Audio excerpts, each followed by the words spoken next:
Good morning, everybody, and welcome to this week's session on Marketing Crew. And we're going to be picking up on what we were talking about last week, and in particular, what we actually covered in June last year.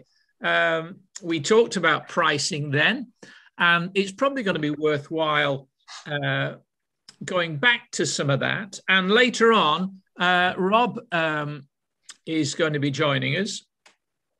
And he's agreed to sort of share some of his thoughts on the attitude we all have towards pricing. But the first question I want to ask is, does anybody here still feel uncomfortable when it comes to giving out the price? Do we hesitate? I know that Rebecca hesitated or shows that she hesitated a couple of weeks ago in being very quick to back down from the price that she really wants. But does anybody else feel awkward about pricing? Sometimes I do. I don't think I jump into it kind of thinking, yay, I can talk about pricing now. It's, you know that conversation can be a challenging conversation, can't you? So yeah, I guess you're always aware it's coming up and you're preparing yourself for it. Yeah. Morning, Martin. Morning, you shouldn't avoid it. Morning, everybody. Well, I've just asked the question, does anybody feel awkward when it comes to quoting the price, actually stepping forward and say, when they say, how much is it going to cost? And then you go. Does anybody else that's just joined Andy and Rob feel awkward or has ever felt awkward about the price? No. Deciding on a price. Well, I'll put my hand up. I have, certainly. Yeah, I have. Why would you be felt awkward, Rob? Because coaching, the prices that get charged in coaching range massively, like huge amount. So you can get catapulted into a world you're not used to being in terms of pricing, where people are expecting high prices because that's just the world they move in, and that is how coaching is valued in their world. Yeah. But at the same time, you're also encountering people who want to pay, the same price, 20 or 30 quid an hour, and it's an interesting place to be when there's different people valuing it very differently. So for the coach, myself as a coach, and all my friends who are coaches, we've all been through that process of growing internal value, and and pricing forms part of how you find your clients because it's part of your filter. Yeah. Well, the reason why I felt awkward at various times, and in fact, I have a tendency to underprice. If I try and I think I could do with a psychoanalysis. I think, first of all, I like to be liked. I like to be approved of. Even as a salesman, I hated that no because I felt it was a personal rejection. So I won't do cold calls because, I need to see somebody. I think a lot of those things come into play. And I think particularly when we've worked in an environment as an employee and we move into business for the first time, that can be also an awkward moment because we've got no idea of the value that we have because we haven't had to price out any of our work. We get paid a salary, and that salary might be slightly higher if you're a manager or you've served a bit longer. So I think all sorts of things come into play when it comes to deciding on price. But I don't know, Rob is going to share some of his thoughts later on the attitude we have towards money per se. So that could be quite useful. But it's interesting that nobody has an issue over price. Do clients buy on price? Ollie. Yeah, I was just going to say that I think for me, I don't necessarily feel awkward with price, but I think a bit like Rob is that with websites, and it'd be interesting whether Martin and Andrew experience the same thing, is because people can effectively build it themselves if they want, in Wix or Squarespace or whatever. There does seem to be quite a disparity in terms of, you know, some people think it's going to cost 50 quid, 100 quid to have a website. And then you've got, you know, where I used to work at the other end of the spectrum, where you're talking sort of 15, 20K for a website. And so there is such a broad range that I don't feel awkward about saying my price, because I feel the value I give and the experience, and I think it is a good price. But I think people's expectations sometimes, they think it's either going to be super cheap or is the kind of the bad expectation, or they think it's super expensive and then they're nicely surprised when it's not that, if you see what I mean. Yes, you said something there, Ollie, which is, you know, the value you give. And I think a number of us will know that value and feel more confident. There'll be others that don't know the value. We underestimate our value because we take what we do and what we know for granted. You know, we think everybody, you know, when I talk to anybody about their marketing, I think, well, I mean, everybody should know this, but no, everybody shouldn't know it. I didn't know it when I started out. And, you know, like, I don't know everything there is about a website, building a website, or videography to the stage Nathan has taken it, or whatever. Mel. Yeah, with my copywriting hat on, if I'm quoting a day rate, which is not a cheap day rate either, the people aren't just paying for the day, they're paying for 40 years experience. I think I can put a value on it and I can justify that value. I think you just said something that Ollie has said as well, and it's, you can put the value on it, but is the value that you put on it important? It's the value that the client puts on it. And if you're in front of the wrong client, the wrong audience, then you definitely, you know, there's going to be a mismatch. So it's not only the value you bring in, the confidence to charge what you feel you should be charging, but it's making sure that you are matched with the right client. Andrew. Yeah, just to follow on really what Ollie was saying, actually, a lot of it with some people is education, because people don't understand. Like Ollie says, oh, I can build it on Wix. Yeah, crack on then, because the amount of people that speak to me that say they didn't get on with it, or it doesn't do what they want, or that it's been fine for now, but they need to do something else and they can't, they're in a bit of a cul-de-sac, all those types of things. Some of it's education. Some people come to you that they understand all that stuff. They know what they're talking about in those terms, and they understand immediately the value you bring. Other people, you need to educate them. And that's you sort of have to play that, I find, depending on, you know, person by person, rather than just give them a boatload of information up front that overwhelms them. And because I've done that and I've lost work because of it. And it's interesting how you find how much information to give people at the right times. But are you educating people and the effort that goes in it from your perspective? You just suggested that that's the case. Or should we be or should we be discussing more about delving into the value and the importance? And I'll give you an example. And it happened, I've seen it in the digital version of the Telegraph this morning. It looks like Spurs are going to appoint Antonio Conte for the rest of this season and next. That's his contract. It's worth £20 million for 18 months. He's replacing Nuno Espirito Santo, who was on $3 million a year. So is the client, which is Spurs and Levy in particular, he's paid $20 million for one guy and the equivalent of $4.5 million for the other. But the $4.5 million didn't cut it. So he's willing to pay 5 times more to get the result he wants. Now, I thought that was quite an interesting juxtaposition. Good money if you can. I should have carried on with football, you know. And does that, and I think yesterday, last week, or the week before, we were talking to Rebecca about drones, and she's very timely arrived. And of course, she was telling us that I know the drone that she's got, and there's a version 3 coming out soon, which will be more expensive. And she's paid a lot more than I did. Maybe I wasn't as confident as Rebecca that I could handle that particular drone. But I sent some details to Nathan about a video camera that's just come out by DJI. And the base model is $5,500. and the next model up which is an 8K, is just shy of 10 grand. So hang about, that's a video camera. It's a very expensive video camera.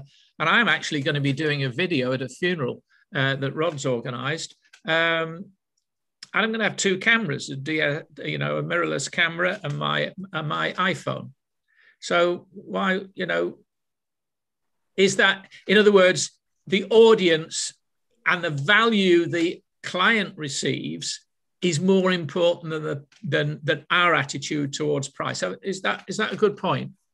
I know there's certain items that are fixed prices and commodity prices, and I suppose in some ways Andy's dealing with something like that, because there's a ballpark figure you can't move around much on. But for anybody else that's offering a service, whether it's a creative service or a coaching service, you can actually charge what you want if you're in front of the right audience. You can. Marcus. Oh, sorry, Rob. Sorry, no. Sorry, Marcus. I mean, just to carry on with your football analogy, depends if we think in our own mind's eye if we're in the Premier League or in the First Division or down wherever Torquay might be, and I think, you've got to get that message across to the client on your first meeting. Obviously, you want to listen to their needs. You're there to solve the problems that they've got. And those problems need to be solved in a very professional, very slick, very efficient way. And if you could get that across to them, I think the price becomes almost irrelevant, because the price difference the pinch might not be that different from one service to another in any case once you're at the Premier League. Yeah, but both of those managers were in the Premier League, by the way. And as I understand it, Sante Nuno was about the fifth. He was the fifth choice when they chose him, and Conte was high up on that list. But I think Conte had other issues and therefore turned it down. So timing can have a lot to do with it. Mel. Can I just throw something in there to start a discussion about payment by results? I mean, in sort of a business, when there's that much of a difference between the payments, and you would have thought that he would have said, okay, you can have a basic, and then some of it is payment by results, and that can work for any industry. Certainly, I've been involved in it in the direct marketing industry. You raise a point which is what I want to come on to, is different ways in which you can move your price up, or that you can present price. And I don't know the contract. I know that Levy, the manager for Spurs, the CEO for Spurs, will put Nuno on garden leave. And one of the contracts with managers is garden leaves means they'll carry on paying him his salary until he gets another job. So if he gets another job within the next 6 months, the rest of the debt is wiped out, which helps Nuno and the manager. Anyway, enough about football. Rob, you were going to mention something. I might have forgotten now. Yeah, that's all right. Okay, it will come back. That's right. Right. And Andrew, and then Marcus. Yeah, just quickly, just to bring it back to the education side. You're absolutely right, Paul. You don't educate people. Well, I've never done this actually. You educate people about the what's involved on your side. What you do is you educate people about what the result is and what the difference is in the type of results they'll get. Yeah. And the sort of thing that might look like a quick win initially can actually cause them problems further down the line as their business grows. So that tends to be the way I tend to operate. And you're absolutely right. That's the way you do it. Because no one cares less about what's involved for you. They just want the result. Yeah. And I think that could lead you to, on your website, for instance, that's where, if people are looking on your website, you want to hold them on the website, a frequently asked question can be very good. But I always think a should ask question. In other words, these are the questions you should be asking. So you might want to cover there. Wix might seem a good option, but these are the downsides of Wix, etc. Yeah, definitely. Marcus. Yeah. So what the question you were asking then was can you charge what you want, wasn't it? I think, was that a question? It wasn't so much a question, but I think that the price you charge is entirely up to you. Yeah, well, that's true, isn't it? Of course it is. And there's, in my game, in photography, there's a massive disparity in prices and in quality as well. I mean, I saw one photographer the other day who charges £4,000 a day, and the work is absolutely awful.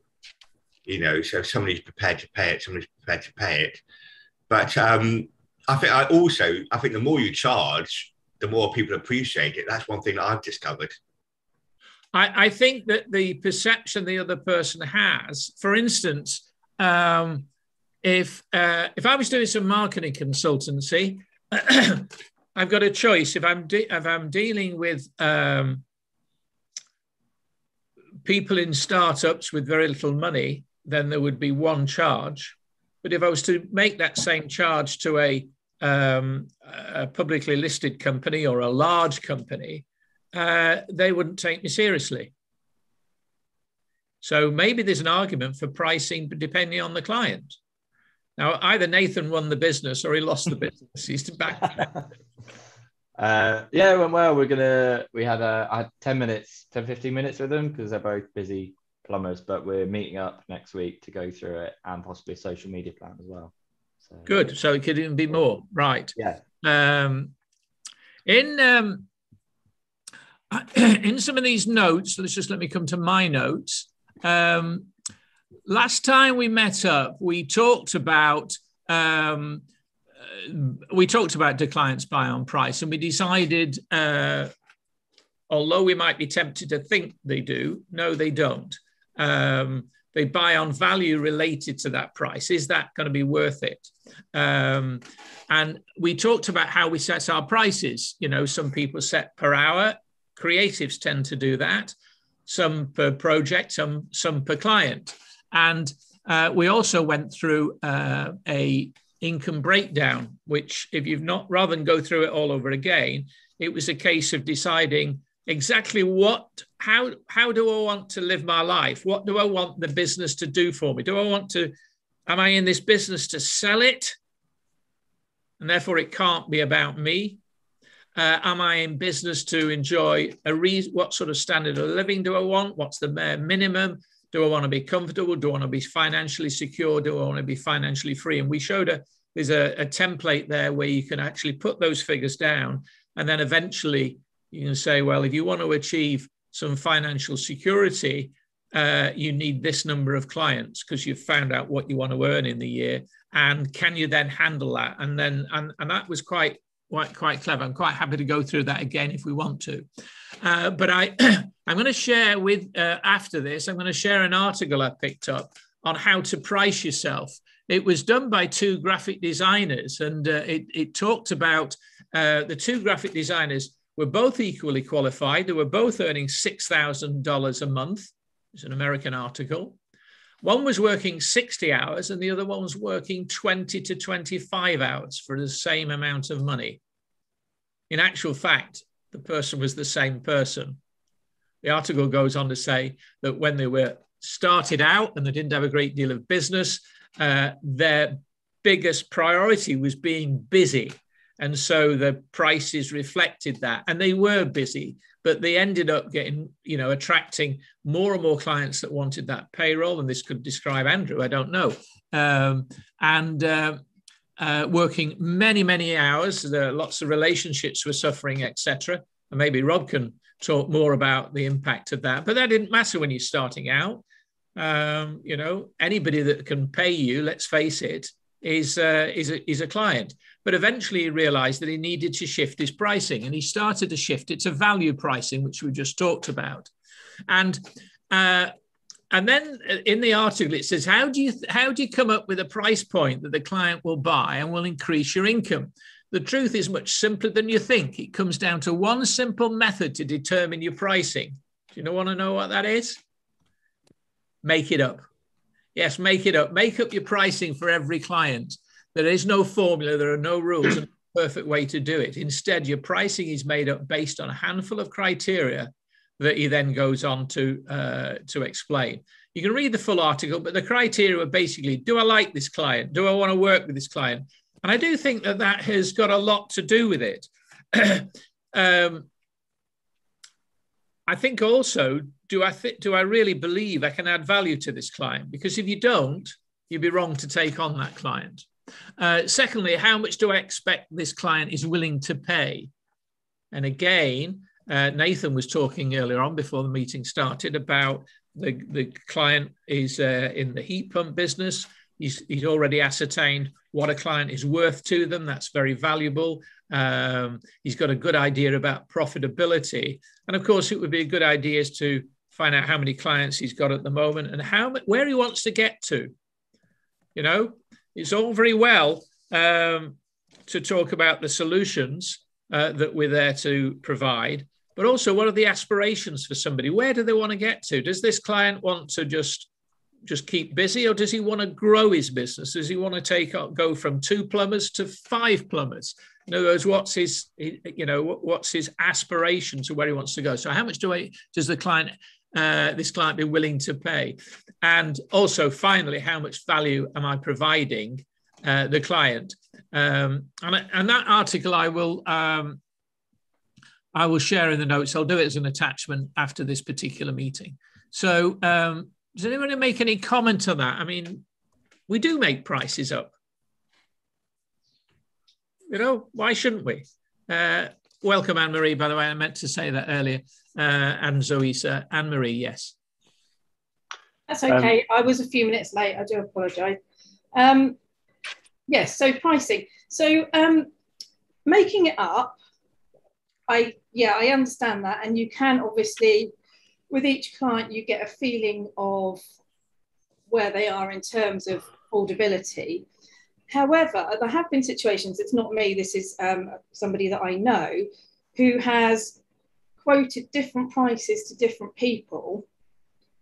And then those people have all ended up talking to each other and realising that they've all been quoted different prices for the same product. And I actually think that's quite dangerous, because then that affects your reputation. So I don't necessarily agree that there shouldn't be some parameters, because otherwise you are in danger of having people going, oh, well, I paid 1,000. Oh, did you? I only paid 500, or whatever it might be. Well, I didn't. I'm not suggesting you shouldn't have parameters, but there needs to be some structure. And it really does depend on what sort of business that you're in. I mean, what does anybody else think about that? I think you've got to be fair to all, but also I think we need to think deeply about the different audiences we might have. Rob, Nick. Yeah. I think it's potentially worthwhile building in some scope for negotiation within your pricing. I mean, maybe you come across a client that most of your clients might, for example, might be just a one-off client, but in this situation, you've got a client that could offer you repeat work over a number of years, and you might decide then to negotiate a different pricing parameter because of the potential revenue they can bring and over a long-term relationship. So I think it's more about looking at every scenario on its own and deciding, are you prepared to make some kind of concession because of the potential relationship you could develop with them. But I think I completely agree with Anne-Marie. I think to have different pricing parameters for different customers without any consideration is really dangerous. And will cash you out. Could it? Yes, but it depends also what you provide for the different customers, surely. Yeah, no, assuming that it's the same product. Obviously if the product's different, then I think when you've dealing with a product like Andy deals with a product parameter, you're right. But when the rest of us, we offer different services. So, for instance, I'd like to think that Marketing Crew provides some really good insight into get everybody thinking about their marketing and focused on their marketing, and there's a good community going on. But if I was to charge for more personalized service, and that is one of the things I'm actually considering doing, a 90-day accelerator because some people need more, then there would be a different price. It's a different product there. Zoisa. Yeah, thanks. Morning, everybody. I think one of my questions would be, when it comes to price, it's like, what is the point of it? So when you're considering whether you make it up or where you're pitching it, is what is the goal? What are you trying to achieve from that money? So is it to do with, I just want to get it in, or are you looking at, well, actually that pricing, wherever I pitch it, I choose for that to reflect my worth, my knowledge, and where I'm at. And I think that one of the things is, I know for me, if I look back and reflect on my business experience and how long I've been in the field, is it's A, it's movable, and B, when you first start out, price is one thing, and then as you grow and as your experiencing grows, then it's always, and I think one of the things you say, it's check in, is this still appropriate now, what I've chosen, where I did, for what I had? And if it is appropriate, fantastic. If it isn't appropriate, then it needs to change. And I know sometimes, particularly depending on what field you're in, just having the confidence, or should I change that? What if I lose clients or customers, etc.? Or what can I do to hold on to those, that past business, is also a consideration. But I think definitely considering what is the point? What is the purpose for you? What is the point of the price? That's a good point, Zoe. So that actually comes back to what you want, what we discussed last time. What do you want from the business? And I think the other thing is also, even in terms of businesses, the more I do what I do and the more learning that I do is actually, when it comes to creating a business, starting a business, how you view and look at price is completely being smashed out of the water now. It's like there's other ways to look at it, like I've just been saying, and view it. And I think one of the considerations is, again, determining on, consider it. It has to come from you. But I think how we approach and look at our value, it's like it has to come with what is your worth. Yes. That your own self-esteem, your own confidence, and I think what you're saying as well, Zoe, is that when you first start out, that confidence isn't quite, you still got those questions marks, is this going to be successful? Are people going to pay? And for instance, I know if you were going into a new market, it could be that to get that experience, you're prepared to do some barter deals, or you're prepared to do some trials, or you want to check it out for yourself. So price, it can be a movable feast, but if you're in front of if you've got your audience and your lead gen sorted out, and you've got so many people to talk to that you couldn't handle it all anyway, then maybe the price from a supply and demand goes up. And so maybe the answer is audience again and lead gen. Now, Martin's had his hand up, and I don't want the blood to rush from his left hand, and then Anne-Marie. Martin. Yeah, hi. I basically, it depends on who the client is as well, I think. So I don't know, if I've done some work for BP, I'll charge a lot more than if I do work for a charity or like an individual trader. And also with creative work, you have a lot of wiggle room in terms of, so you can say, well, I've done a logo, but I might charge a very different price for that logo, depending on how much work has gone in. So even though someone can say, well, Martin charged me this for this logo and only this for the logo, I can say, well, actually, I've went into the full process of, of a brand, if you like. So I think as a creative, you can have a lot more wiggle room around your pricing. There's a very good guy on YouTube, and I do watch quite a few of his videos. And in fact, Nathan was in conversation with somebody yesterday who was also attesting to this guy. I think he's from Vietnam originally. And his business is the future. I think I've referred to him in the past, but I will share his YouTube channel. The future is spelled F-U-T-U-R.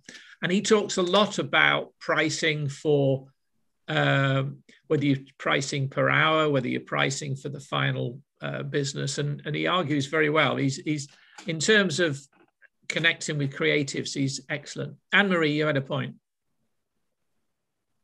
Yeah, it's slightly off, I guess, this point, but it's all relevant to do with pricing. It's touching on what Marcus was saying earlier, so there is a perception that if you charge more, you are worth more or you are better at your particular field.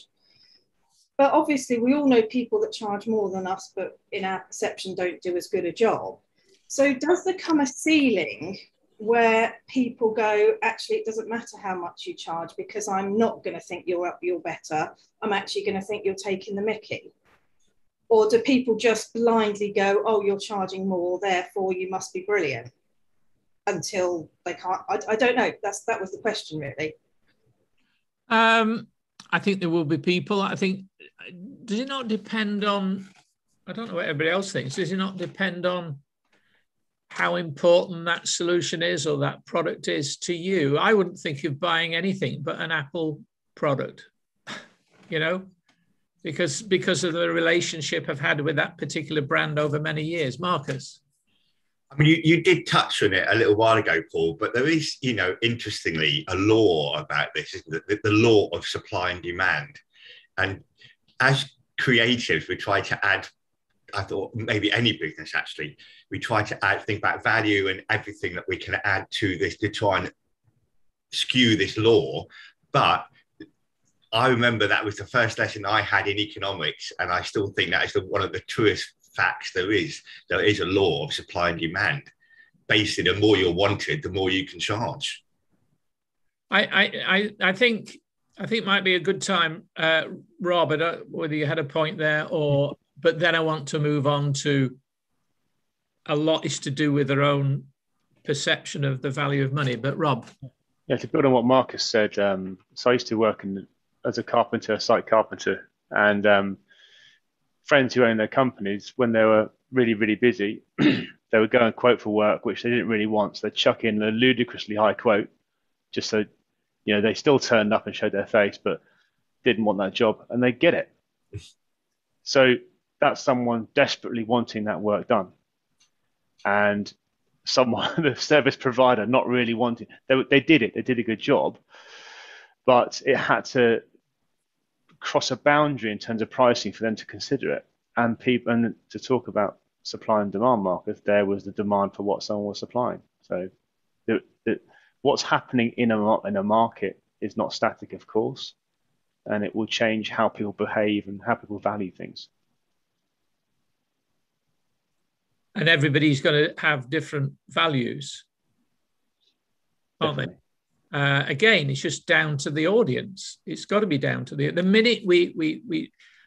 But I think Anne-Marie's point about, you know, there are savvy people out there, so-called savvy people. It's what we value.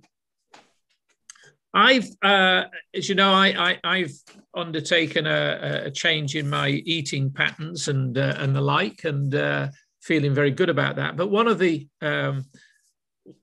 parts of the training or the protocol I had was to move from cheap beef or cheap meat to grass-fed beef. And the difference that I found, the value I've got, I don't think I can go back. Yes, probably I don't eat as much of it. I don't need to eat as much of it. But again, you know, we will justify to ourselves the value of something, you know. I've got here a water bottle with an industrial filter. The cost of that's about £70 versus a Brita. But what do I value? I value the difference between what that does and what an ordinary Brita filter leaves in the water. So again, it depends on that value business, and sometimes but it's not your value; it's their value, and that thereby I think can be the problem we can have, is how much we value ourselves. How much do we really value? And I think Anne-Marie said, and this is the point I was going to make before I got sidetracked, is that people can be savvy and think, well, they're charging that, I don't need to be paying that. Yes, you might be right. But I think if you're going to decide you're going to go for a different client, you've got to decide what is their expectation, how do we deliver value at that price point, and therefore maybe sometimes we've just got to up our own game. If you're going to be charging more per client, you've got to actually do more. You've got to actually deliver more of their expectations, which might mean that we put more time into it. It might be that we put more expertise, that we up our own skills, etc. Now, various people have their hands up, and I've just lost that. And Nick was one, I think. Yes, and then Ollie.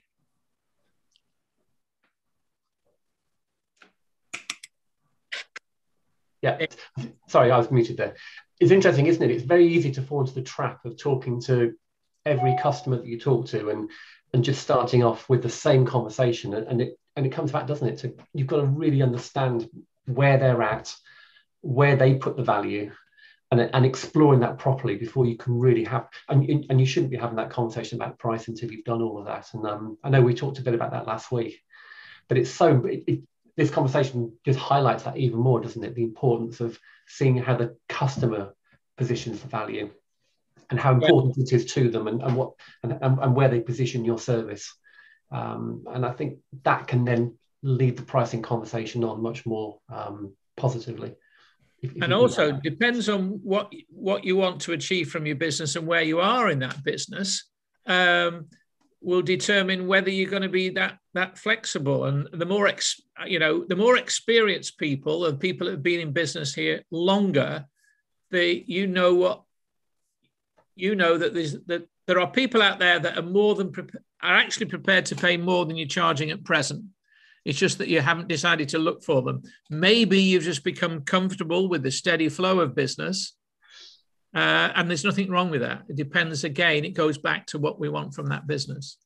Somebody else had their hand up. Was it Ollie? Yeah, I was just picking up on a bit what Rob said, and that's in the chat about that. When you're busy and work comes in, and then I think I certainly do add a bit more onto the quote. If someone needs something done desperately and I have to rearrange, projects which I'm working on, or meetings or anything like that, then I have to kind of fit something in which they want done urgently. Then they're obviously prepared to pay a bit more, and they want me to do it. And the same with probably the rest of us here. They want to work with you, so they're prepared to pay that bit more just to get it squeezed in and done. Really. Should it be that perhaps, you're fairly new to working on your own? You used to work in a team. Mike will have charged out your time plus. And maybe your pricing, and I don't know whether it is, maybe you can, the end client could end up paying less because you're doing all the work. But if you really want to scale the business, maybe you should look at what you would be charging if you were buying in, even if it was freelance, buying in that expertise. And if you end up doing it, then you've got, the price is no different to them. I know a guy very well called Michael Heppel. He's on LinkedIn. He's written several books, and he had a training business. I think it was called Zoom, funnily enough. And he had a number of trainers that he'd trained specially, and they provided training. And they provided training to people like British Gas, etc. And he went to it, but he was doing up most of the work. A bit like hairdressers whose name's above, John Frieda or Nicky Clark. Everybody wants the name above the window, and yet he's trained other people. And you won't get Nicky Clark for the price of a stylist. If you want Nicky Clark, or you want Marcus Armand, or you want Nick Cole, or you want Ollie, then you should expect to pay more because their time is more precious. So there's that thought. And what Michael Heppel did, he went to a consultant and he says, change the name to Michael Heppel. Ditched Zoom. And double your price. So in other words, if you want Michael Heppel, it's double what I was paying. They didn't know it was double. He just mentally doubled it. But if they couldn't afford that, he said, well, that's no problem. I have a team of associates that are specially trained for me. I oversee all their work, and their price is so-and-so. So, you could have a dual pricing. Is that a thought? Marcus, and then Anne-Marie. In that particular example, he created the demand already, hadn't he? So the demand was there. What he did was restrict the supply. Correct. And and coming from the salon industry, I've known salons where they've been established a really good business. They've got a certain amount of square foot. They can only have so many clients. And then they're seeing a bit of competition that they've actually opened up a salon right opposite, completely different brand, to different pricing structure to compete with themselves for different markets. Again, different audiences. I mean, the market does dictate it to a large degree, you know, which I see that in America when I see photographers in America and what they charge as compared to here, is the market is dictated by, you know, the market dictates the price. But again, I am coming across like a stuck record, but I'm a big fan of Keynes. I'm very Keynesian. You know, it's all down to supply and demand, isn't it? And value. It is. Value, as you were talking about earlier, adding value, it basically it restricts the supply. I want to move on in a while, but I want to get Rob's view on this in a moment, which is, if you look at the brands, and you may argue it's not the same for a service industry, but some of the leading brands have different products that reach different price points or different audiences. So for instance, I'm going to go back to Apple. Apple have brought this new Apple Mac Pro, but you can tell I'm not in the market for it on this occasion, but you know, some serious money. That video camera that DJI have just brought out is a certain price point. You know, they're reaching different markets. And when we're talking about getting in front of different audiences, those different audiences expect and want different value. And therefore, there's no reason why that can't be the case, and probably is the case with all of the creatives here.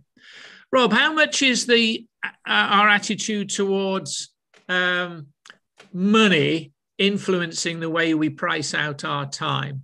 I hinted at that with Rebecca some time ago, as to sometimes that we will charge out what we're prepared to pay, when it's not a matter of that. There's people prepared to pay much more than we'll ever pay ourselves.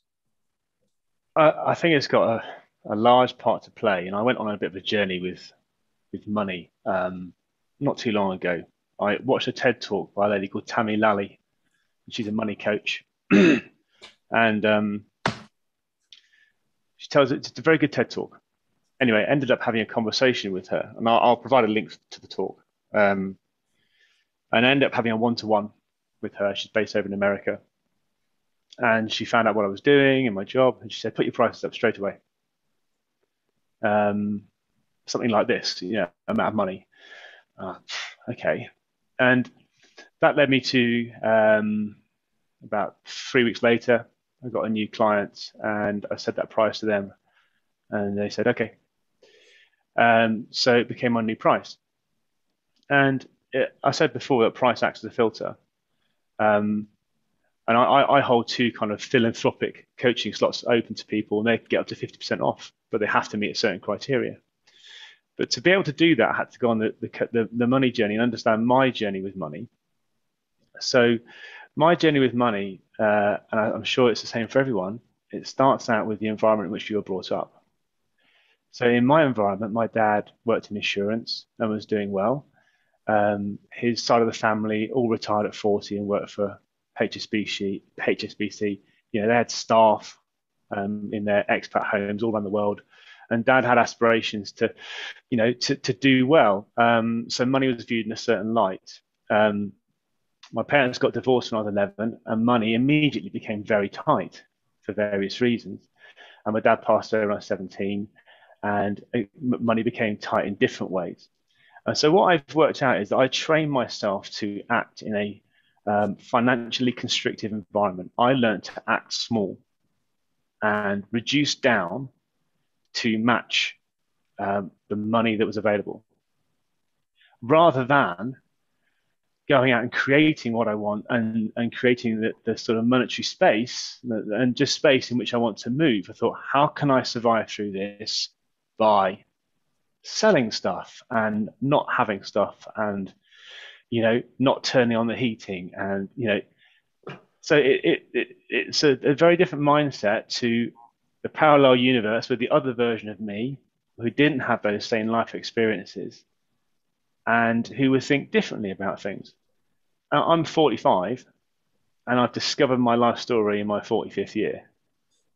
So it pays to go on that journey, because what we're operating with are assumptions, which are gaps in our knowledge, which actually dictate what we do on a daily basis. So if we are assuming that someone can't afford something, we're going to act in a way that kind of brings that into a reality. So I think to understand your money story, to find out what your money beliefs are, when they started, pivotal points in your life with your money journey are really interesting. Whether you do anything with them or not, it is actually quite an interesting process, understanding your own story. So I'm breaking free of that and acting big. But I like to help people who fall outside of my niche, which is why I hold those sort of philanthropic spaces open. And that goes back to the topic we talked about earlier in terms of having different prices. Everyone in a certain niche has the same price. I don't discount that at all. But there are people who are in a different world altogether, and they can get up to 50% off. And I only coach 2 of those people at any one time.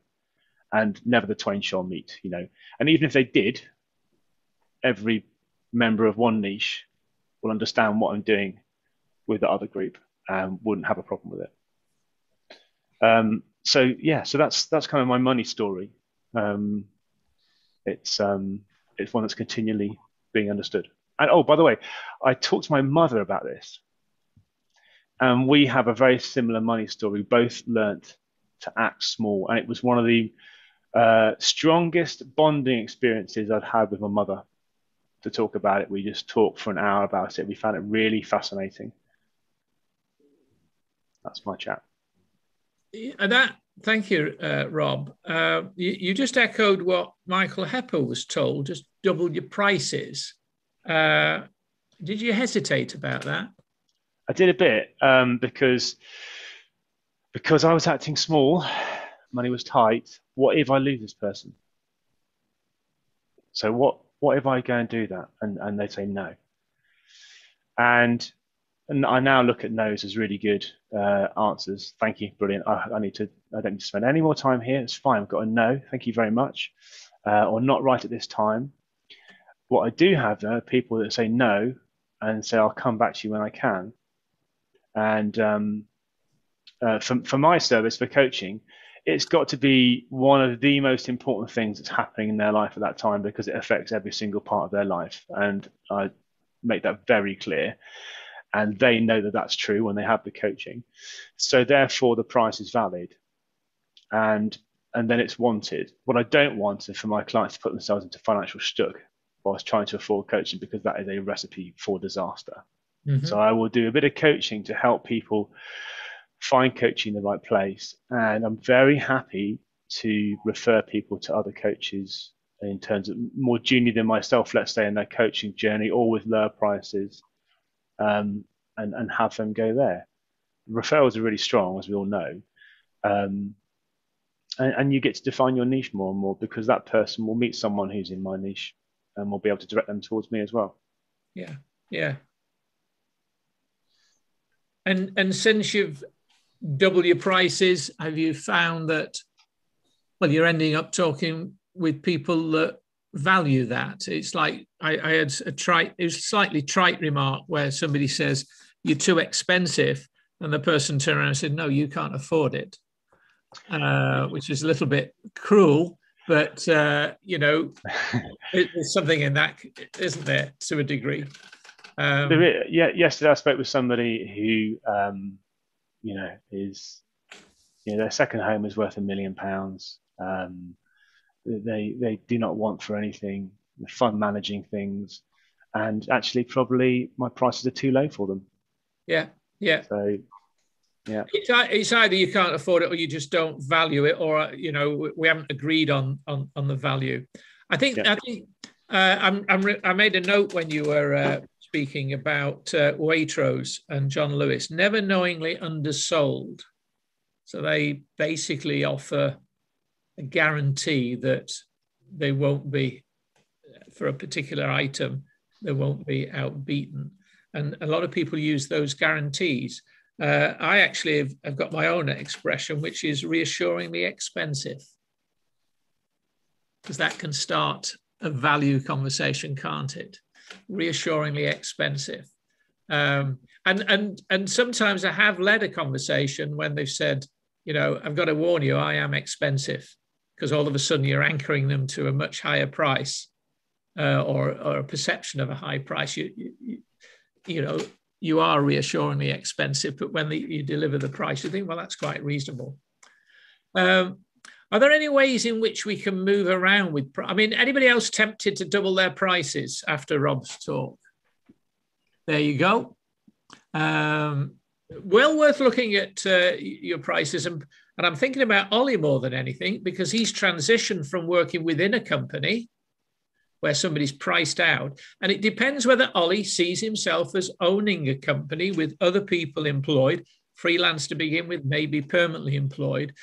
You'd have to start pricing now to do that, you know?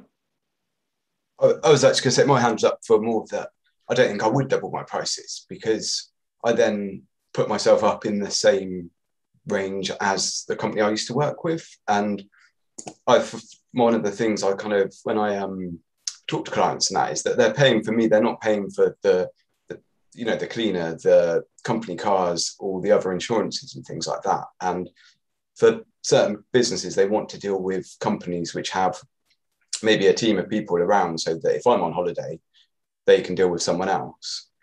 But I also, on the flip side of that, I also see the value in people deal with me, and they like that. They like the fact that they can WhatsApp me, they can text me, call me, you know, and I'll answer, you know, even if it's outside kind of normal working hours. I know I respect what you just said there, Ollie, but could that not lock you into eventually becoming so busy that you really don't know which way to think? I guess, yeah, it could do. I think it depends a bit where you want to go with things. Like, I'll never say never, but I don't want to really employ people, and we've talked about this before, I think, about using freelancers, but I don't want to have, you know, big stuff in my life and big houses, big cars and things like that. I'm quite a person that likes nice things. I want to live comfortably, but I don't want to have the stresses of kind of like employing people and all of this different stuff. All right. Yeah. So I think it just depends, I think, maybe. Right. Yeah. So number one is, thank you. Number one, Ollie, that your clients are not living your life. You're coming from this company and to do your own thing. They haven't been on that journey. You're the only person who's been on your journey, you know. So they don't have the same belief system. But if you carry that with you, they're going to end up experiencing it. And in terms of not wanting nice, you know, okay, you don't want a Rolls Royce Silver Ghost and all that kind of stuff. Fine. But you know, I would say you can amass the wealth anyway and do other great things with it. You know, you can offer philanthropic things. I mean, that's one thing that my coaching, that's what I'm trying to build, is a coaching stable that allows me to be philanthropic in other ways and offer my time there. So again, that money story, that belief system around money is very interesting, because there's a lot of latitude and we don't have to necessarily think it with polarities. There's 51 shades of grey when it comes to this kind of stuff. It's my opinion. That's a good point. Rebecca?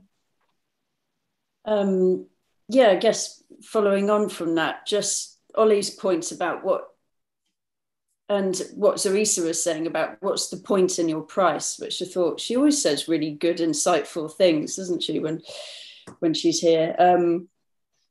But yeah, because what sort of lifestyle do you want to get yourself through earning a living? But I think, what was my point?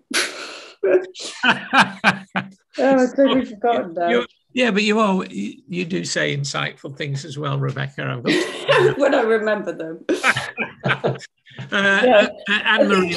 I feel the same as Ollie, that I'm not super ambitious on the money front, but at the same time, I don't want to be charging multinational companies pittance and sort of feeling a bit kind of ripped off. But equally, I don't want to be making someone feel sort of silly for not being able to afford my services or something, you know. So it's a really fine balance. And but what I would like to do is work. I do quite like working less. So even if you know, so even if I earn the same amount, but I do it in less time. So I guess that feels nicer, because then you can spend sort of more time, if you like, concentrating on the clients you have and doing a really good service. And that's what I find most fruitful, I think. I think money gives you choices. Yes. And I was thinking there with Rob, maybe Rob would like to spend a lot more time with disadvantaged youngsters that can't afford to pay anything, but he can't do that because he's also got to pay for the roof over his head. But if he was charging enough, he could then devote a lot more time to that. And eventually, if he had a team of consultants that he managed, he could spend all of his time. So it depends what you want to do with your life. And I think as you get older, I know I'm not as motivated. Probably haven't been. I want to talk more to Rob, because I think money gives you choice. I could go and get one of those £9,000 cameras and play around with that instead of thinking about it. But you do, I think I'm more motivated by making a difference at my age. That I like to think that I make a difference, and that is quite pivotal in the way I approach things. Anne-Marie, and then Nick, and then Martin. I just want to put something very, very, very controversial and non-PC out there. Good. Obviously, apart from myself and Rebecca, we're in a group of males, and obviously Rob works with men primarily and coaches men. As a female in business, it's a completely different experience. And I wonder if, even though we're not allowed to, there is still that gender divide, that I generically would pay Rob more to do what I do than they would pay me to do what I do, i.e. you've got the male and the female dichotomy, because I do think that's still there. And I don't expect any of you to agree with me, apart from maybe Rebecca, but I just feel that there is still something there. And it's very hard for males and male coaches to be on the female journey, and vice versa, of course. But so, I told you it was controversial. I'll just leave now. If that's your perception, then it's your reality. I would have thought. It certainly wouldn't. It's not a perception, is it? It's a fact. I'll say something controversial. Gods exist so long as you worship them. So this exists so long as we let that belief live. No, but it's a fact, isn't it? Because I don't want to get into the whole argument, but there is proof that men are paid more than women. That is a fact. Yes, but there's also proof that female coaches are paid more than me for doing the same job. Yeah, and in my business, there's women who are paid way more than me. Yeah, I think it does vary by sector and by industry, doesn't it? Yeah. But you're right, Anne-Marie, there is a genuine gender pay gap still in the UK, isn't there? I don't doubt that, Anne-Marie. I don't doubt the pay gap. But does it need to affect Anne-Marie? I don't know. That's why I was throwing it out there, because obviously, most people that have guided me throughout this year have been men. Now, that's not a problem. I don't have a problem with that at all. And obviously, but it's incredibly difficult. I can't experience a male journey, and males can't experience a female journey. So it's incredibly difficult sometimes to marry the two, because it is different for women, and it always will be. And I'm not a feminist or anything like this. It's all kind of coming out really wrong. But I was just kind of thinking, like, the perception side of it. Does that spill over into the kind of entrepreneur and, whatever? All the people you've mentioned, Paul, have been male that you've quoted today.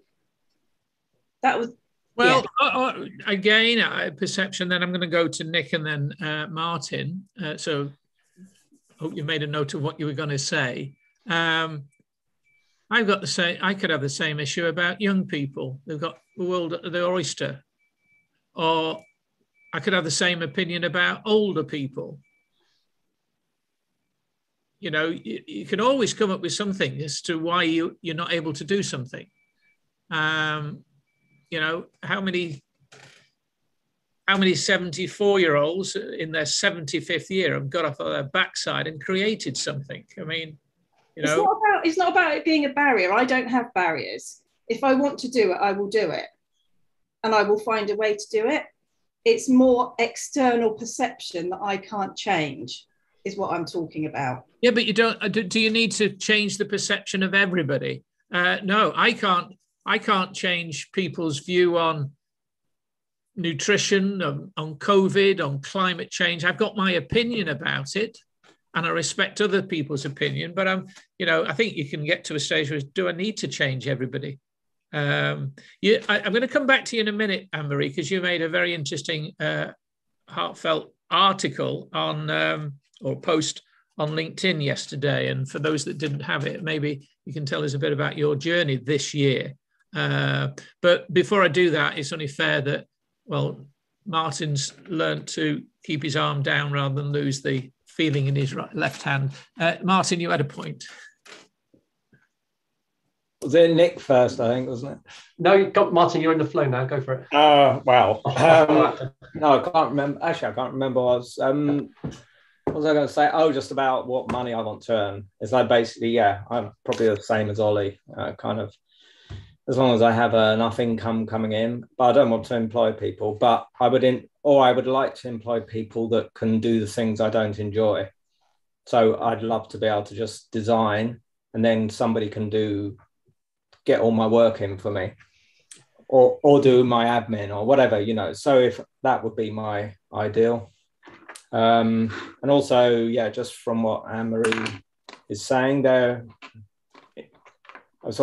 I've noticed in the design world, there are some amazing female designers, but they do talk a lot about the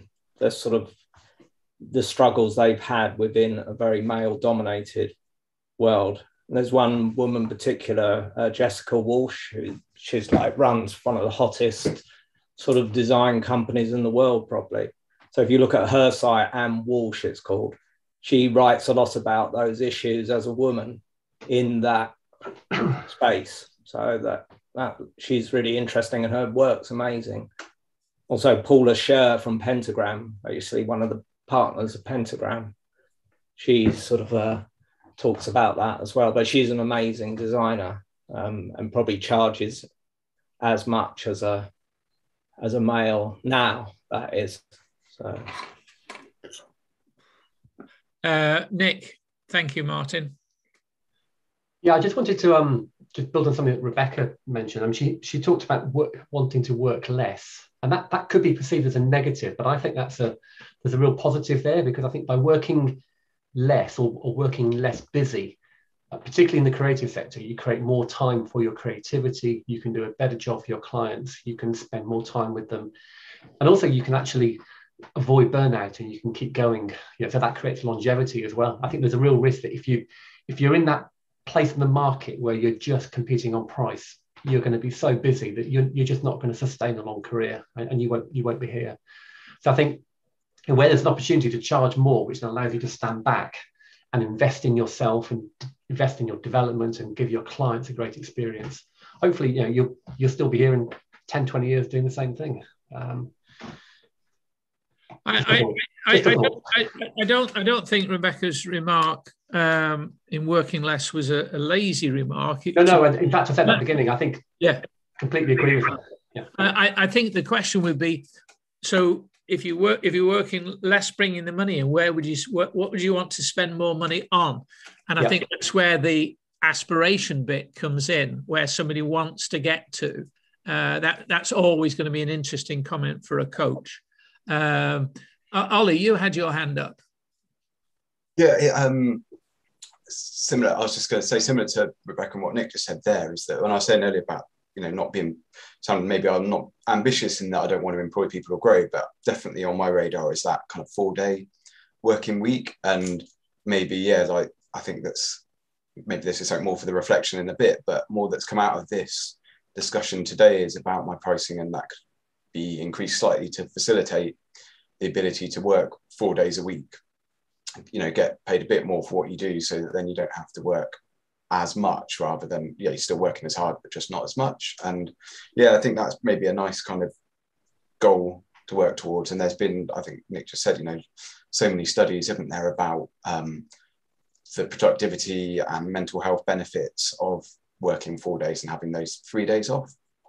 I think that's as long as when you have got those days off, you don't fill it with more work. Yeah.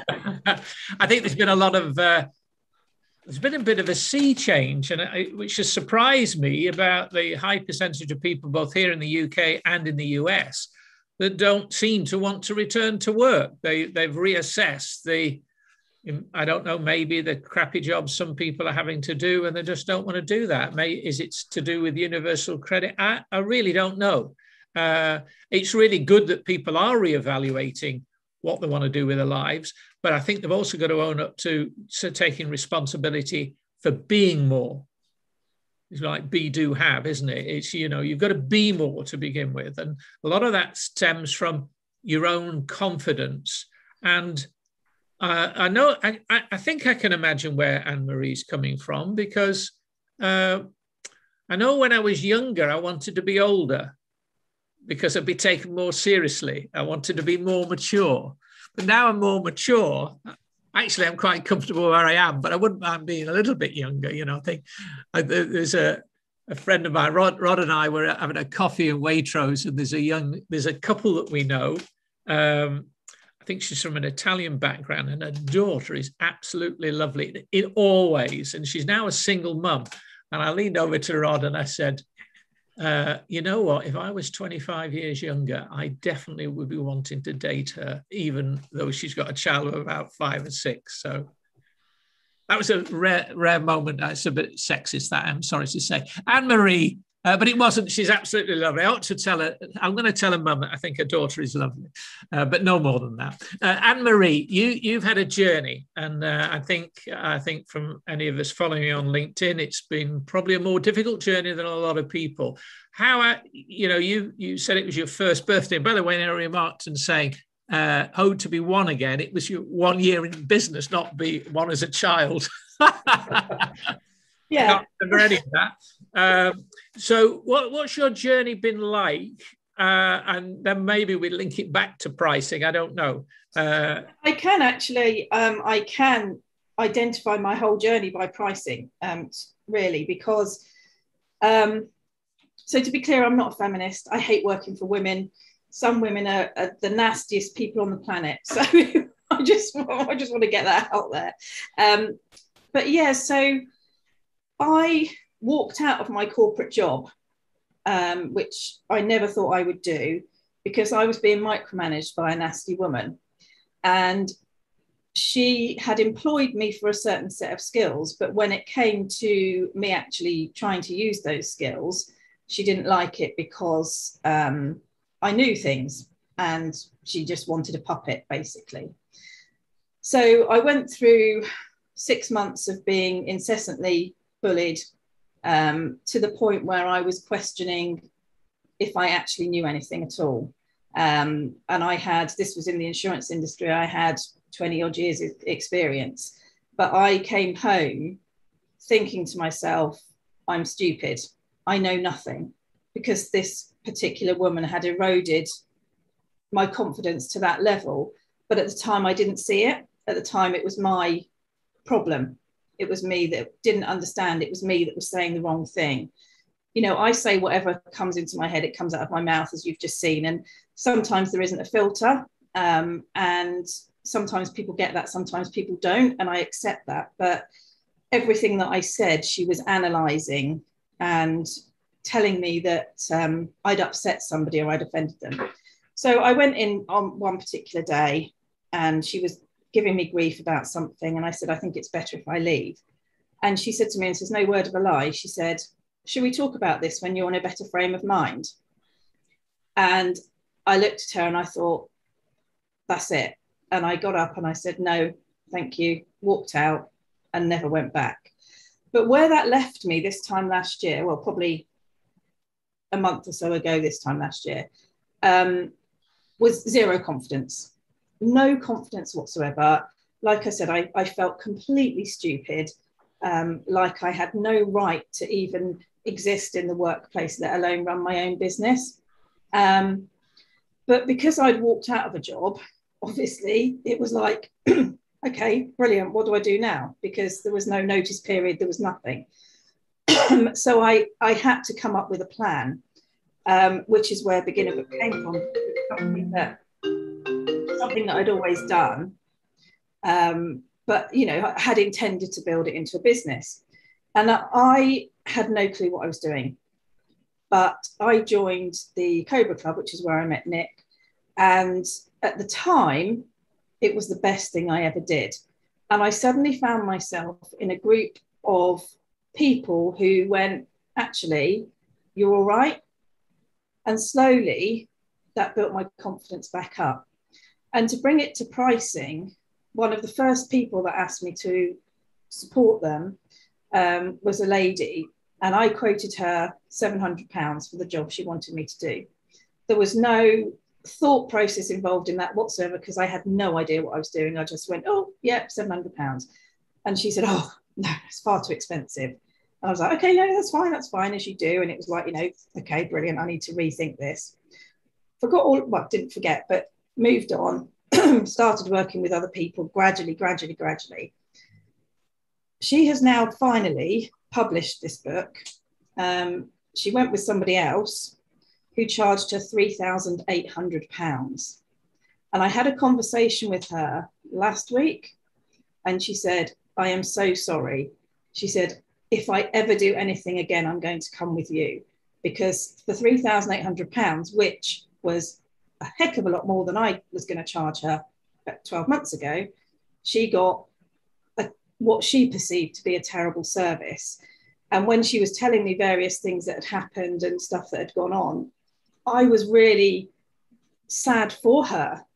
I don't feel any animosity towards her. She made the decision that was right for her at the time. I just felt awful that she has been so ripped off to that point. So I can kind of bridge it around pricing, I guess. But the biggest thing for me is just meeting people who have helped me to understand that actually I am valid, and that I do have a voice, and that I can say what I think, and have that confidence in myself to show that I can help people. And that's why I put yesterday's post on. And it wasn't about, you know, oh, look at me, I'm brilliant, I'm a year old. That's not me at all. I would never be that person. Everything I say comes from the heart. And I genuinely feel that LinkedIn and you guys and all of the other people I've met on this journey have helped me to realize that everything I went through was complete nonsense. And this is what it's all about. So that's where that post came from. Thank you for that, Anne-Marie. Thank you. And you know what?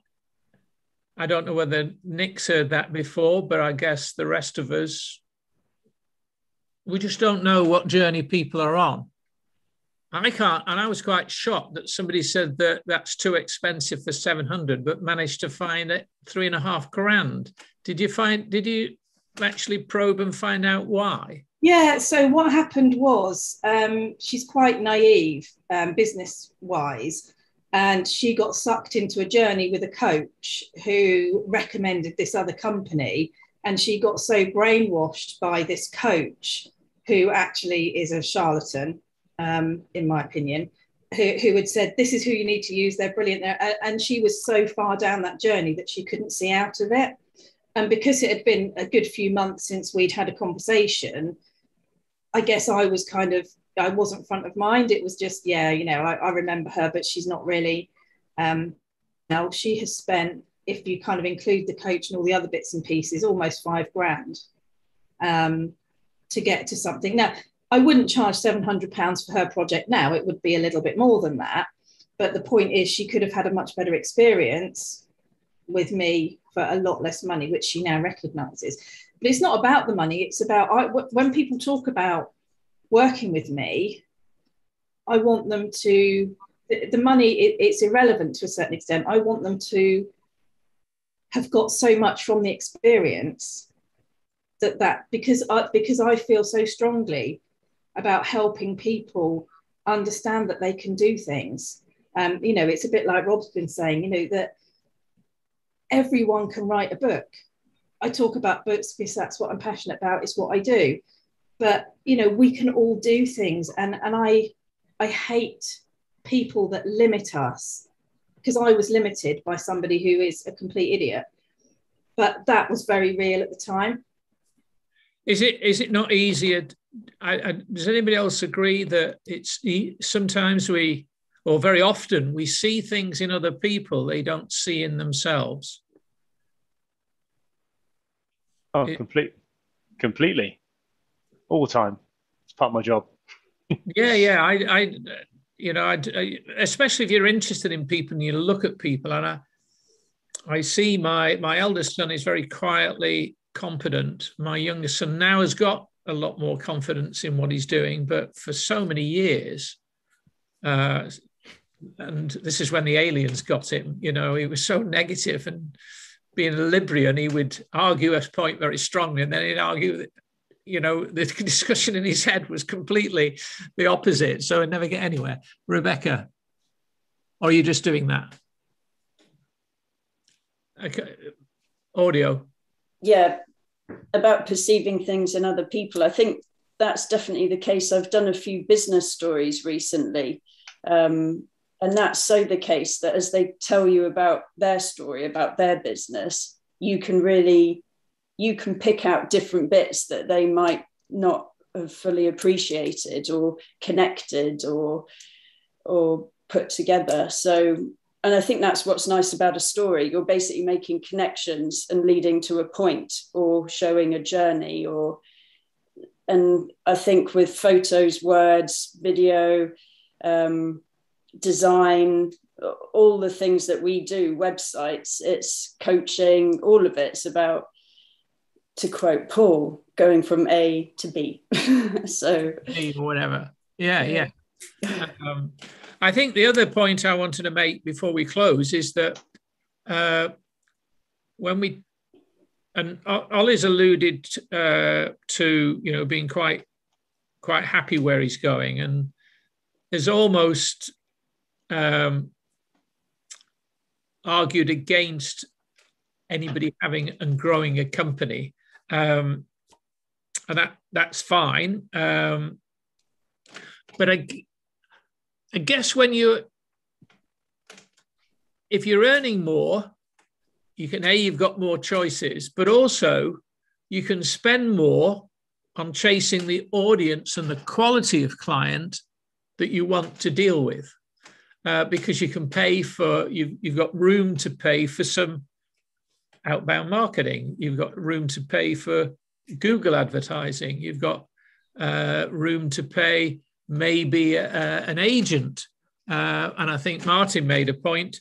There's sometimes, you know, when I've talked to creatives in the past, I thought I really ought to start creative agencies. So I use my sales and marketing expertise to actually sell the services of other people, because I recognize that some people are not that comfortable about selling themselves, either because they're modest or they're a bit more shy or whatever. And going back to the point, we see talent in people, we see qualities in people, they either take for granted or don't see themselves. And if that's the case, they do need an agent. You know, Marcus is used to dealing with agencies who have got that particular skill. So if you've got to pay an agent, you need to be able to charge for more. But therefore, if you put your prices up, you can afford the agent and you'll get the sort of work that you want to, if you've got the right agent. Is that not fair enough point? Okay. I was going to cover other ways in which you may bring in more income, which was to do with more service options more personalized options, maybe starting courses that bring in an income, affiliate packages, partnerships, etc. But we haven't got time for that. We'll maybe do that another time. So what I'm going to do time-wise is I'm going to go around and just see what everybody's got from today's meeting. Maybe something we can put into practice. If you want to double your prices, just go for it. But I'm going to start with Rob, because you're in the top left-hand corner. Yeah. So, well, as always, it's just a variety of stories and experiences that we all have, which come from obviously us as people, but also the industries within which we work. Well, I'd like to make an offering to anyone who'd like to take me up on it. I work a lot with perspectives and perception with my clients. If someone would like to explore their current perspective and investigate a different perspective around a topic is something that's unemotive. Okay, so my job is a topic rather than I hate my job. That's not a topic. That's the perception. If you'd like to have a free session with me, I'll put a link in the chat, and you're more than welcome to book yourself in. And it's a really fun process. So that's my offering to the group, and I welcome anyone to take me up on that. That's great. Thank you for that. And what I'll do is I don't know whether everybody knows that I think you can print off or download the chat. I certainly download them. What I'll do is I'll share it with everybody as well as a PDF, so that if you've not got the capacity to do that, you can at least take Rob up on his kind offer. Marcus. I particularly enjoyed Rob's piece about money mindset. Very eloquently put. And I look forward to spending more time with you, Rob, and and learning more about myself and you. I thought, yes, and thanks. I think we're arranging to meet up, aren't we? Yes, we are. We've arranged that for you, Paul. Yes. Yeah. I thought at one point you were going to say, I've decided to double my prices. So, Ollie, what about you? I have done that already. Yeah, it's been fascinating. I think everyone's got such different views, and which it's just refreshing, I think, just to hear different ones to your own as well, I think, and make me think about things which I wouldn't ordinarily think about. So yeah, although I was a bit adverse to this doubling your prices thing, because like I said, I don't want to grow my business, but then in terms of employing people, but actually to give myself more space and things like that. So whether it is outsourcing, bits of things which I don't want to do, or charging a bit more so I can just work a few less days. So yeah, I think it has helped, and I think especially with Rob's input to kind of, and I think I'll do a bit more of this, looking at my beliefs around why I don't want to do this, and plenty from it, basically. I think a lot of us settle, and either because we are comfortable where we are and we don't imagine anything's going to go wrong in the future, like inflation, or we're a bit more fearful of going that extra mile because, and maybe I'll lose clients or whatever. And I think it's again down to an abundance mindset. Isn't the business out there? Andrew. Yeah, I was going to come back to something that Ollie said, actually, which I thought was really interesting. So you said to Ollie about putting your prices up.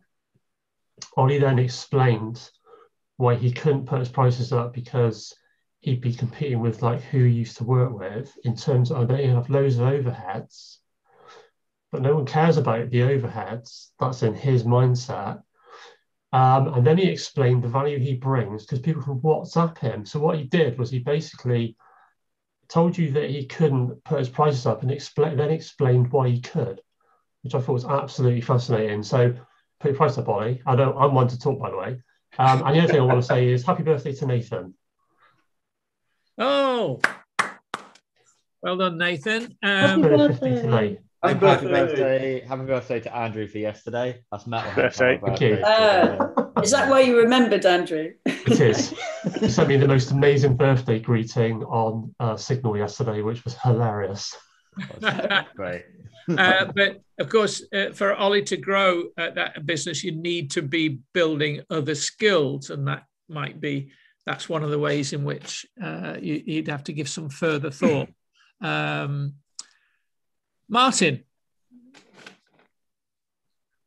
Hi, yeah, thanks. Really enjoyed that.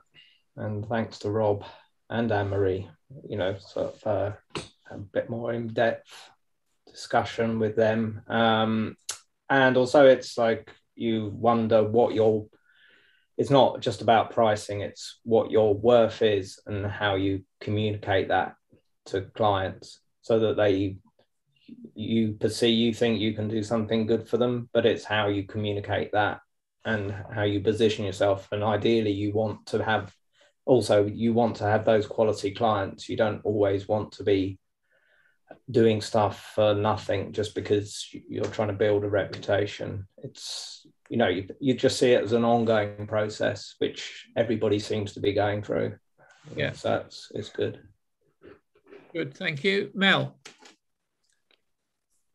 Yeah, I mean, as you probably got, pricing is a very difficult subject for me because it's a very competitive business and a lot of it is basically fixed price. If I was to double my prices, then I might as well turn the light off and shut the door.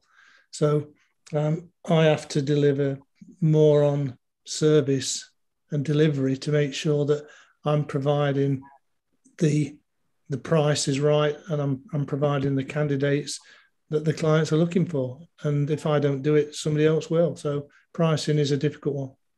I think everybody's got competition, but there's certain businesses, and again, Andy's the same. You've got price percent parameters in terms of percentage.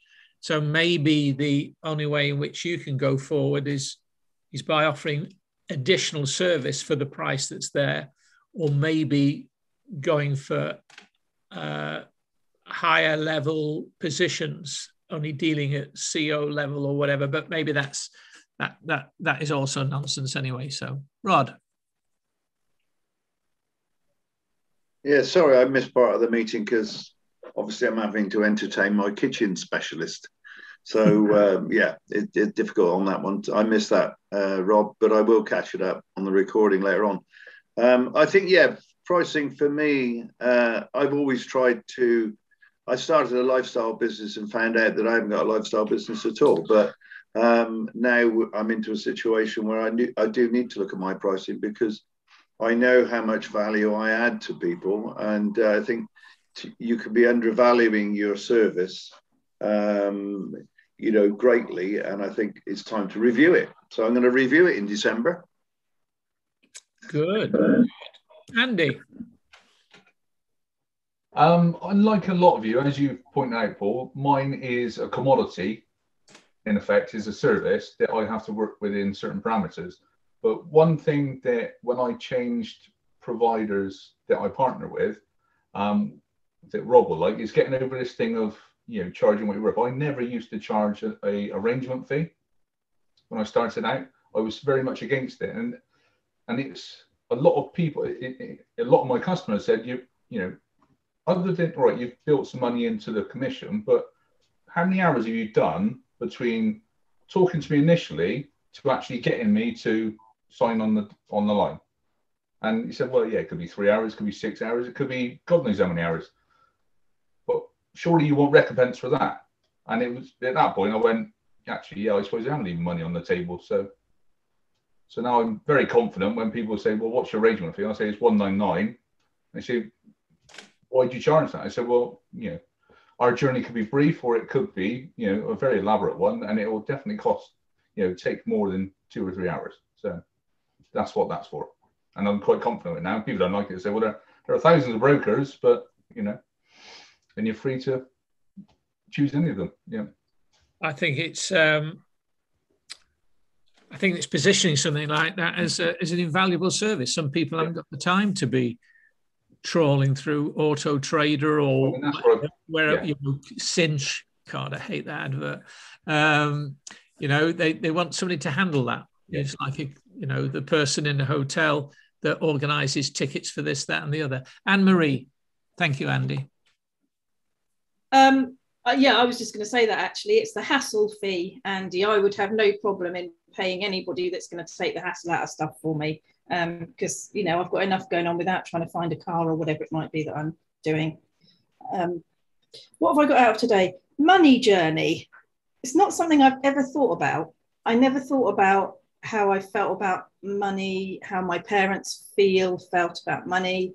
So that's something I'm going to go away and consider. Yeah. Rebecca, thank you, Anne-Marie. Yeah, just to say it's really good always hearing lots of different viewpoints, because it definitely makes you better understand something the more in the round you see it. And yeah, me too, about the money journey. I think I've never thought about that. And I think definitely lots of values that you have are subconscious. You don't really realize why you have them. So I think that would be worth exploring a bit and applying, to my pricing, seeing where I'm at. So yeah, really useful.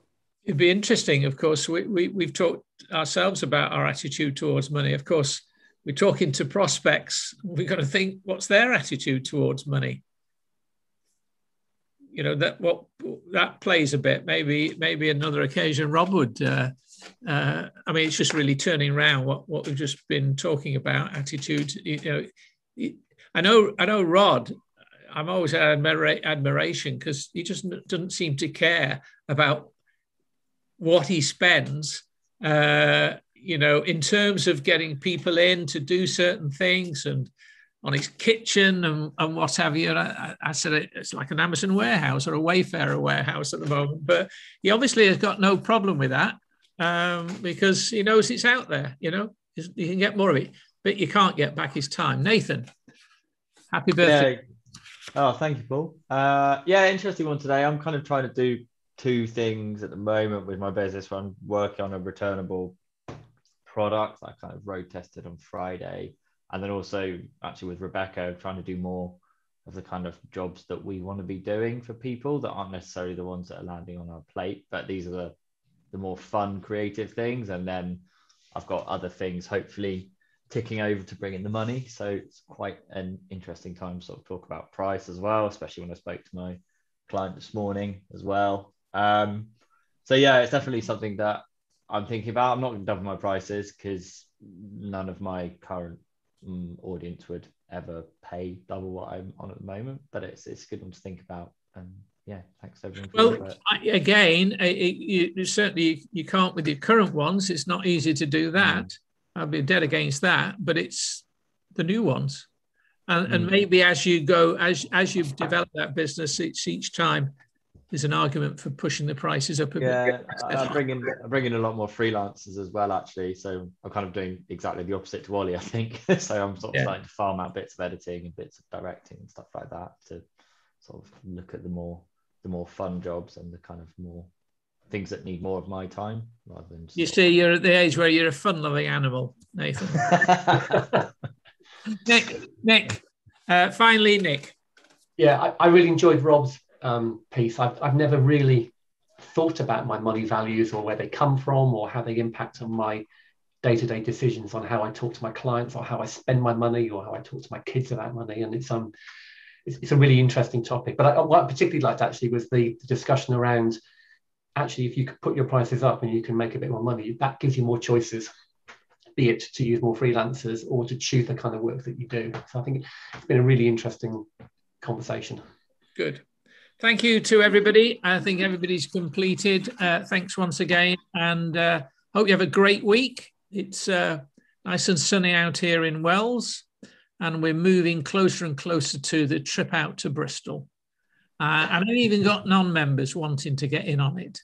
So, and I think, no, you're saying no, but actually, there's no reason why, friends that are not on Marketing Crew can't come along as well. I certainly will reach out to people that have visited and not been part of the journey to come and join us on that. After all, give me an idea of numbers though, Paul, because I did go to the Mud Dock on Sunday to book some tables. Yeah, how many have you booked for so far? Well, I've cut 12, and I'm going to put that up to 18. They do it in group tables of 6. Yeah, numbers. I booked for 12 at the moment. But if anybody, just let me know. I'll get something up on that. Numbers for day out. You know, it's Black Friday. What time did you book the table for, Marcus? 1:30. We're 1:30. meeting at 12. I think 1 hour to do whatever we've got to do, and then half an hour to get to the restaurant, and then 1:30 table. Great. Okay. Thanks very much to everybody. See you all. Have a great week, and see you all on LinkedIn or wherever. And cake for Nathan today. All right. Thanks, Paul. Thanks, everyone. Bye.